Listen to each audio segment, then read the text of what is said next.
ጤና ይስጥልን።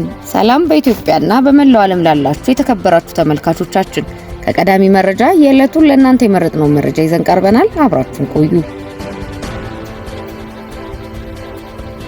በጎንደር ዩኒቨርሲቲ የፋሲል ቴክኖሎጂ ኢንስቲትዩት ፋካልቲ ያሉ በመቶዎች የሚቆጠሩ ተማሪዎች መታመማቸው ተገለጸ። ከባለፈው ሮብ ጀምሮ በግቢው በውሃና በምግብ ብክለት ነው ብለው በጠረጠሩት ምክንያት በርካታ ተማሪዎች መታመማቸውን ሕክምና ላይ ያሉ ተማሪዎች አመላክተዋል። ስማቸው እንዳይጠቀስ የጠየቁን በግቢው ተማሪ መሆናቸውና አሁን በሕክምና ላይ መሆናቸውን የገለጹልን ተማሪ ግቢ ውስጥ ባለው የሕክምና ተቋም በመቶዎች የሚቆጠሩ ተማሪዎች እየታከሙ መሆኑን ገልጸዋል። ለተሻለ ሕክምናም ወደ ጎንደር ዩኒቨርሲቲ ሪፈራል ሆስፒታል የተላኩ እንዳሉም ተማሪዎች ተናግረዋል። በግቢው የ5ኛ ዓመት ተማሪ እንደሆነ የነገረን ተማሪ ባለፈው ሮብ ምሳ ላይ የተመገቡት ፓስታ እርሱን ጨምሮ በርካቶችን ለህመም እንደዳረጋቸው ይጠረጥራል። የትኩሳት፣ የተቅማጥና እጅና እግር የመቆረጣጠም ምልክት እንዳለው የሚናገሩት ታማሚዎቹ ወደ ሕክምና ተቋም የሄዱ ተማሪዎች በሙሉ ታይፎይድ ነው እንደተባሉም ተማሪው ተናግሯል። ሌላው የ3ኛ ዓመት የኤሌክትሪካል ኢንጂነሪንግ ተማሪ መሆኑን የነገረን ስሙ እንዳይጠቀስ የጠየቀን ተማሪ ደግሞ ምግቡ፣ የሚጠጣው ውሃም ተበርዟል ይላል። ሕክምና ተደርጎለት መድኃኒት እየወሰደ እንደሆነ የሚናገረው ይህ ተማሪ የውሃ እጥረት በግቢው ስር የሰደደ ችግር ነውም ብሏል። ከየት እንደመጣ የማይታወቅ ውሃ በቦቴ ተጭኖ ይመጣል። በጥራቱ ሁሌ እንጠራጠር ነበር። በተለይ ሰሞኑን ከተማሪዎች መታመም ጋር በተያያዘ አብዛኛው ተማሪ የታሸገ ውሃ ገዝቶ እየጠጣ ይገኛልም ብሏል። ተማሪዎቹ ለተማሪዎች ህብረት ተወካዩ ችግሩን ማሳወቃቸውንም ተናግረዋል።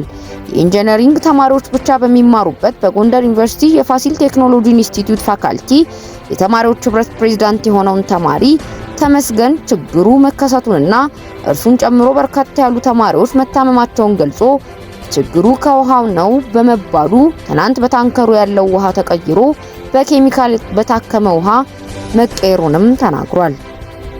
ጎንደር ዩኒቨርሲቲ የፋሲል ቴክኖሎጂ ኢንስቲትዩት ፋካልቲ የተማሪዎች ዲን አብርሃም ዘገየ በግቢው ከ100 በላይ ተማሪዎች ወደ ክሊኒክ ታመው መሄዳቸውን ጠቅሰዋል። ከመጡት ውስጥ 84 ተማሪዎች ብቻ ባክቴሪያ ተገኝቶባቸው መድኃኒት ተሰጥቷቸው እያገገሙ ነውም ብሏል። ከዚህ ህመም ጋር በተያያዘ ለከፍተኛ ሕክምና ወደ ጎንደር ዩኒቨርሲቲ ሪፈራል ሆስፒታል የሄዱት ከ5 እንደማይበልጡና ከእነዚህ ውስጥ ተጓዳኝ የጨጓራና ሌሎች ችግሮች ያለባቸው ናቸው ተብለው ታክመው የተመለሱ ናቸው ሲሉም አስረድተዋል። ቀለል ያለ ስሜት ላላቸው ተማሪዎችም ኦአርኤስ እየተሰጣቸው ነው። ከዩኒቨርሲቲው አመራር ጋር በመሆን የመድኃኒት ችግር እንዳያጋጥመው ወደ ክሊኒኩ አስገብተናል ያሉት አብርሃም የውሃና የምግብ ችግር ነው የሚለውን ምክንያት እያጣራን ነው ሲሉም ተናግረዋል። የኢትዮጵያ ሀገራዊ ምክክር ኮሚሽን በአማራ ክልል አጀንዳ የማሰባሰብ የምክክር ምዕራፍ በባህር ዳር ዩኒቨርሲቲ ስቴዲየም ዛሬ በይፋ መጀመሩን አስታውቋል። በዚህም ኮሚሽነሩ፣ የሃይማኖት አባቶች፣ የሀገር ሽማግሌዎች፣ ተሳታፊዎች፣ የክልሉ ማርሽ ባንድ የተገኙ ሲሆን መርሃ ግብሩም የሃይማኖት አባቶች ባደረጉት ጸሎት ተጀምሯል። በዚህም ከ5 ባለድርሻ አካላት የተወከሉ ከ6000 በላይ ወኪሎች ይሳተፋሉ።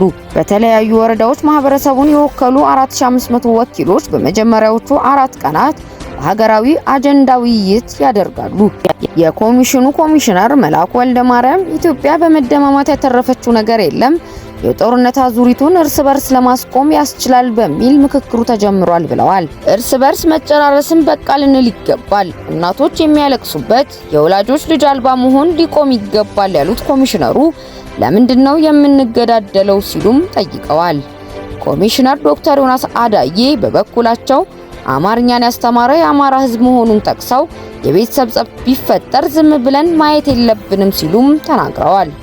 አድዋን የመጀመሪያ አባይ ግድብን ሁለተኛ ድል ጠቅሰው ሀገራዊ ምክክሩ 3ኛው አድዋ ሲሉም የጠሩት ዶክተር ዮናስ ምክክሩ ሕዝብን ከሕዝብ ለማግባባት በተከፉ ቁጥር ትጥቅ አንግበው ጫካ የሚወጡ አካላትን በማወያየት እንዲያምኑ ለማድረግ ያለመ መሆኑን አስረድተዋል።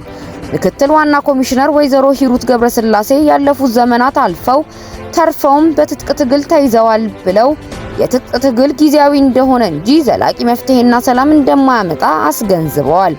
ኮሚሽነር ዶክተር አምባዬ ኦጋቶ ወንድም ወንድሙን ለምን ይገላል፣ ለምን ያሳድደዋል ብለን የምንጠይቅበት መድረክ ነው። ለመዝመት እንደፍራለን፣ አሁን ደግሞ ለማዳመጥም የምንደፍርበት ወቅት ነው ብዬ አስባለሁም ብለዋል። ዋና ኮሚሽነር ፕሮፌሰር መስፍን አርአያ አለመግባባቶች እንደሚስተዋሉ ገልጸው ለዚህም አማራ ክልል አንዱ መሆኑንም ገልጸዋል።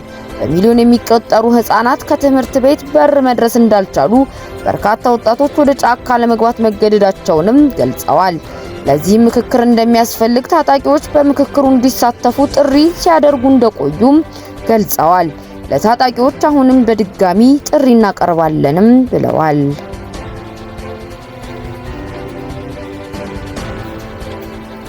ታንዛኒያ ድረስ ከኦነጦ መሪ ኩምሳ ድሪባ መሮ ጋር በመሄድ ከመንግስት ጋር ሲደራደር እንደነበር የተገለጸው ሾዴ የተባለው የኦነጦ መንግስት ሸኔ የሚለው ኃይል ዋና ሰው እርምጃ እንደተወሰደበት የኢትዮጵያ መከላከያ ሰራዊት በሰበር ዜና ገለጸ። መከላከያ ባሰራጨው ሰበር ዜና በታንዛኒያው ድርድር ከጫካ ወጥቶ ዳሬ ሰላም ድረስ ከኩምሳ ጋር ተጉዞ የሸኔ ተደራዳሪ የነበረው ሾዴ በተወሰደበት እርምጃ ተገድሏል። ሾዴ ከታንዛኒያ መልስ የአጠቃላይ የወለጋ ዞኖች አዛዥ ተደርጎ በኩማ ተሹሞ እንደነበረም ተገልጿል። በጉዳዩ ላይ የኦሮሞ ነጻነት ጦር የዜና እስከተጠናከረበት ጊዜ ድረስ ያለው ነገር የለም።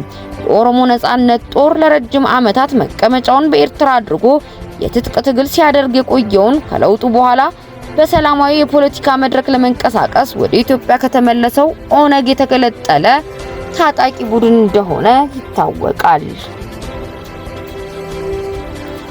ክቡራን ተመልካቾቻችን ለሰዓቱ የመራረጥናቸው መረጃዎች ይህን ይመስላሉ።